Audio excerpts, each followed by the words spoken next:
We're doing the East Coast swing. We had a lot of new people here, so we kept it nice and simple with a little bit of technical stuff, okay? So we first started with our basic step. We did this is Hemali. This is Jym with a Y. Remember that? Okay. So we had 1, 2, 3, a 4, 5, a 6. We talked about creating our action from the hip, which is going to allow us to create, makes our shot stays a lot easier. Okay. From there, we did a 5th position break. So we did 1, 2, 3, a 4, 5, a 6 into 5th position 1.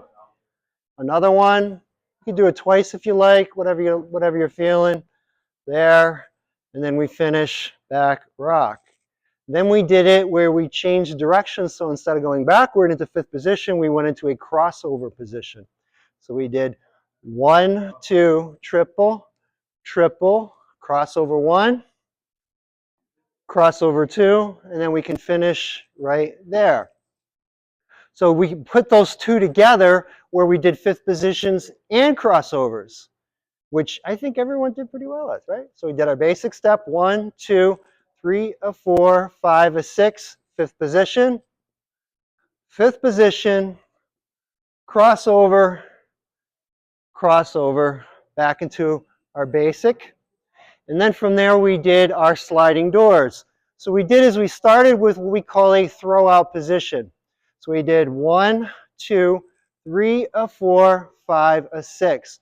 What happens here is I do a compact chasse while the lady does a regular chasse to go around me. Let's try that again. That's our man's left side position. So we did 1, 2, 3, a 4, 5, a 6. I do a side rock with my left foot. She does it with her right. 1, 2, triple. I go in front. She goes behind. I go behind. She goes in front. You can mix it up. There. And then finishing it out. So what we're going to do is we'll do a video with it all together.